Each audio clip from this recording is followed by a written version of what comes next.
Puji syukur kita panjatkan kehadirat Tuhan Yang Maha Kuasa karena rahmat-Nya pada hari ini kita sekalian bisa bertatap muka untuk membicarakan sesuatu hal yang sangat penting.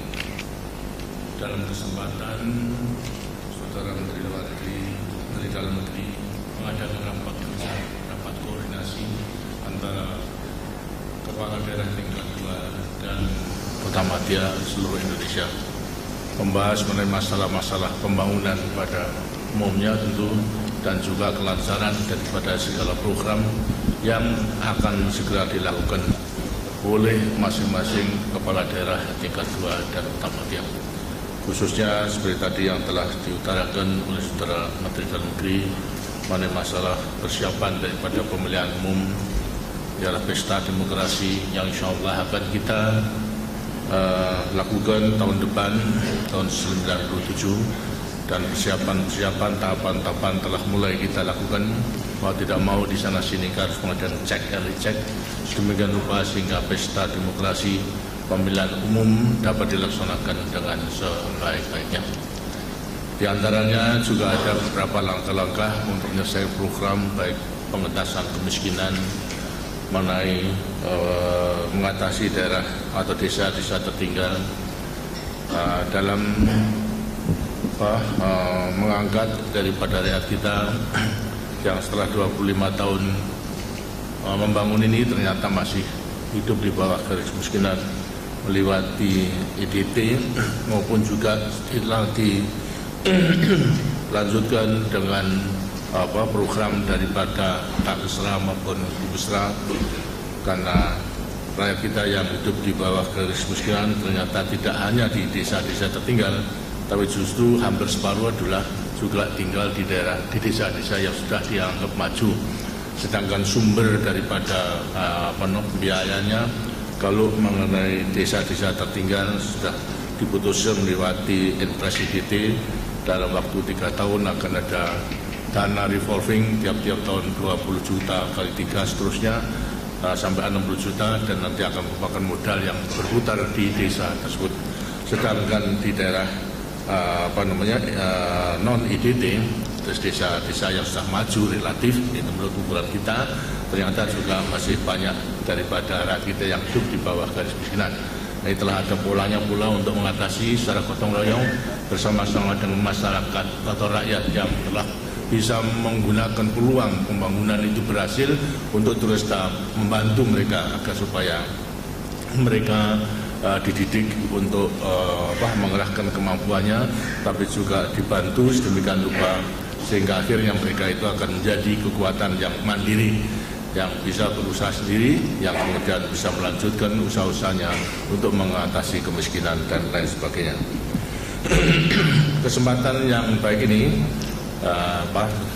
saya akan gunakan, karena itu saya terima kasih kepada Saudara Menteri Dalam Negeri memberi kesempatan kepada saya untuk memberi penjelasan di luar daripada program yang tentu, tapi tidak terlepas daripada pembangunan nasional, terutama pembangunan nasional jangka panjang yang sifatnya sangat strategis dan hanya bisa berhasil bila mana kita melaksanakan potensi yang kita miliki, ialah potensi kegotong royongan daripada seluruh masyarakat Indonesia. Karena bila mana program ini tidak dilaksanakan segera, kita akan ketinggalan dan dengan negara-negara lain, dan juga menunggu daripada kemampuan budget negara tidak mungkin, karena memang masih banyak hal-hal yang menyentuh daripada kehidupan rakyat harus kita prioritaskan. Karena itulah kita harus mencari jalan lain. Potensi yang kita miliki diantaranya potensi kegotong royongan daripada rakyat kita secara keseluruhannya. Ternyata beberapa praktek yang kita lakukan secara gotong royong itu juga bisa berhasil. Umpamanya dalam rangka ini mengatasi mengenai tempat-tempat ibadah dengan mendirikan Yayasan Amal Bakti Muslim Pancasila misalnya, diwajibkan atau dianjurkan kepada pegawai negeri dan juga anggota ABRI untuk melakukan sedekah sesuai dengan kemampuannya, karena sedekah adalah memang juga dianjurkan oleh agama. Bagaimanapun juga, walaupun belum cukupi daripada gaji dan sebagainya bagi pegawai negeri maupun ABRI, tapi setidak-tidaknya mereka telah mempunyai penghasilan yang lebih daripada lain-lainnya. Dan kehidupan tentunya lebih baik daripada yang sama sekali belum mempunyai pekerjaan. Karena itulah supaya juga melakukan sedekah tidak hanya memperoleh kesejahteraan kebahagiaan hidup di dunia, tapi juga setidak-tidaknya membuat bekal untuk hidup di akhirat nanti. Karena amal perbuatan di dunia inilah yang akan bisa dibawa ke akhirat nanti. Ternyata dengan sedekah 50 rupiah, 100, 500 ribu itu bisa berkumpul dana yang tidak sedikit, sehingga sekarang sudah bisa membangun masjid kurang lebih 700 masjid di seluruh Indonesia daripada Masjid Amal Bakti Muslim Pancasila.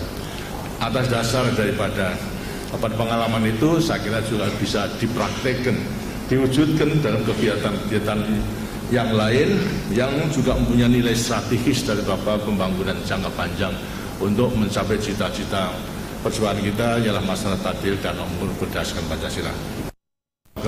Ketiga daripada pelita ke-6 yang merupakan ujung tombak daripada pembangunan jangka panjang yang kedua, dan semua telah berjalan dengan baik. Kita telah masuki daripada era tinggal landas, artinya menggunakan landasan yang telah kita capai untuk melanjutkan dan meningkatkan serta mendalami daripada pembangunan sedemikian rupa sehingga sasaran yang kita inginkan daripada pembangunan jangka panjang yang kedua ialah kualitas manusia, kualitas masyarakat Indonesia yang maju dengan sinyal hidup dengan aman, tentram, sejahtera dalam tata kehidupan bernegara, berbangsa, berdasarkan Pancasila dan Undang-Undang Dasar 45 bisa dijalankan dengan sebaik-baiknya. Di sampingnya kita memasuki era tinggal landas, kita juga bertekad untuk menggunakan daripada memasuki pembangunan jangka panjang kedua ialah kebangkitan nasional yang kedua. Setelah kita selesai menyelesaikan daripada kebangkitan nasional yang pertama ialah memperjuangkan kemerdekaan dan kemudian mempertahankan sampai akhirnya kita bisa melaksanakan pembangunan dan kemudian kita lanjutkan yang memasuki kebangkitan nasional yang kedua. Kemerdekaan sebagai hasil daripada kebangkitan nasional yang pertama, mulai daripada perjuangan nenek moyang kita di daerah-daerah, kemudian disempurnakan dengan organisasi yang lebih sempurna mulai 1908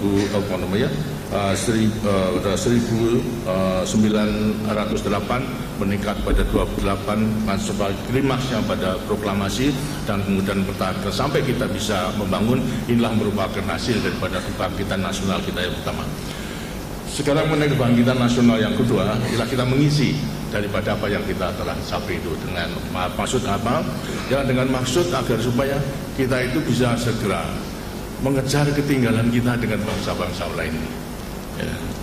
Karena kita memang akibat daripada penjajahan dan kelambatan daripada pembangunan kita tinggal jauh daripada bangsa-bangsa lain yang telah maju.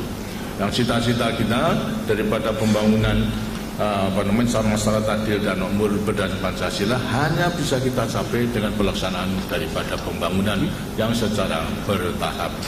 Nah, sekarang daripada kebangkitan nasional itu tentunya akan sangat tergantung kepada modal yang kita miliki. Kita mempunyai persyaratan modal yang kita miliki cukup baik, cukup menggembirakan, asal kita bisa memanfaatkan daripada semua itu dengan sebaik-baiknya. Pertama kali mengenai sumber daya manusia, kita penduduk nomor 4 di dunia, ya cukup banyak. Baik merupakan potensi pasaran maupun juga potensi daripada sumber daya manusia untuk dapat melaksanakan pembangunan di segala bidang. Kita mempunyai sumber kekayaan alam yang beraneka ragam, yang berlimpah, tapi pun juga tendensinya harus kita manfaatkan. Untuk manfaat itulah perlu manusia yang berkualitas. Karena itulah pembangunan sumber daya manusia harus diutamakan. Antara lain perlu memiliki ilmu pengetahuan dan teknologi sedemikian rupa sehingga kita bisa akan terus membuat perencanaan sendiri daripada pembangunan dan melaksanakan akhirnya tahap demi tahap kita akan bisa mendekati kepada negara-negara yang telah maju. Terus menguasai ilmu pengetahuan dan teknologi inilah yang di antara lain perlu kita usahakan sedemikian rupa sehingga kebangkitan nasional yang kedua itu betul-betul akan bisa terlaksana. Ada keraguan mungkinkah seperti tadi yang katakan sebenarnya kita itu cukup mempunyai kekuatan, tapi ya itu asal kita benar-benar dapat memanfaatkan daripada kekuatan itu dengan sebaik-baiknya. Di antara lain, salah satu kekuatan hasil yang baik ialah mengenai kemerdekaan itu sendiri. Ya, kita telah menjadi negara berdaulat dan telah melaksanakan daripada pembangunan selama 25 tahun. Adalah pembangunan yang jangka panjang pertama, dan pembangunan jangka pertama itu memang ditujukan untuk membuat satu landasan yang dapat kita gunakan selanjutnya untuk tinggal landas, dalam arti melanjutkan, meningkatkan dan berdalam daripada pembangunan itu. Nah, sampai di mana sekarang hasilnya daripada landasan tersebut yang kita capai? Ada beberapa indikator yang bisa meyakinkan pada kita kalau landasan itu cukup kuat. Tapi sekali lagi tergantung kepada kita selanjutnya, apakah kita mampu menggunakan landasan itu atau tidak. Kalau tidak mampu, dengan sendirinya juga tidak akan ada artinya daripada landasan. Di antara beberapa indikator yang ada, di antara lain selama 25 tahun kita tidak ketinggalan dengan bangsa-bangsa di Asia, Indonesia, terutama negara-negara yang sedang membangun, bahkan juga yang sudah lebih maju. Pertumbuhan kita selama 25 tahun bisa menjamin 7% ke atas. Itu jarang. Sedangkan negara-negara maju berhubung dengan keadaan kesulitan ekonomi dan sebagainya, resesi dan sebagainya, ya pertumbuhan itu hanya 2, 1, 2, bahkan ada yang 0. Dengan kita sebagai negara berkembang bisa menjamin selama 25 tahun itu adalah 7% ke atas. Kita bisa mengendalikan daripada inflasi daripada 650% pada permulaan kita membangun, kita bisa turunkan sampai kepada 1 digit saja, artinya 1 angka di bawah daripada 10%. Walaupun itu sulit untuk kita laksanakan dan belum mencapai sasaran secara keseluruhannya. Karena sasaran apa? Kita ingin inflasi kita itu paling tinggi 5%, tapi ternyata masih lebih daripada itu. Karena apa? Ya situasi dan kondisi daripada tanah air kita yang terus terang aja sangat berlainan dengan negara-negara lain itu. Kemudian mengenai GNP, kita bisa membuktikan dari $70 menjadi $920, yang bahkan sebenarnya tahun 95 sekarang itu telah mencapai $1.000 lebih. Suatu lonjakan yang tidak kecil daripada pendapatan per kapita tersebut. Ekspor kita mulai daripada 850 juta tahun pertama daripada pembangunan, belum sampai 1 miliar, karena pada waktu itu saya minta kepada ekonomi kita buat tingkatkan daripada ekspor kita itu menjadi 1 miliar, sulit, sukar untuk dilaksanakan. Ternyata dengan pembangunan terus menerus, akhirnya kita pada akhir pembangunan jangka panjang pertama telah mencapai 45 miliar US dollar. Ini dengan suatu lonjakan, merupakan satu kekuatan yang baik. Karena di sampingnya itu juga ekspor ini sangat menggirakan, tidak hanya ekspor jumlahnya 45 miliar, tapi mengenai struktur daripada ekspor pun juga meyakinkan. Yang tadinya kita itu hanya mendasarkan kepada minyak, tapi justru non migas sudah lebih tinggi. Daripada migas sudah pertanian, tapi justru daripada manufacturing hasil industri sudah lebih tinggi daripada pertanian. Ini menunjukkan apa? Jawaban industri kita berjalan dengan baik, landasan yang kita, walaupun daripada industri hulu, menengah sampai hilir pada umumnya, karena industri hulu itu adalah modalnya sangat besar, terpaksa kita tunda, bagian kemudian kita laksanakan. Tapi kita dengan dia untuk dapat mengejar ketinggalan dengan bangsa-bangsa lain, industri memang harus kita kembangkan, industri hulunya, menengah sampai kepada hilirnya. Ini harus betul-betul dapat dilaksanakan. Produknya tidak hanya untuk mencukupi kebutuhan sendiri dalam arti mengganti impor, tapi justru harus kita ekspor sebanyak-banyak mungkin. Ini sungguh menggembirakan.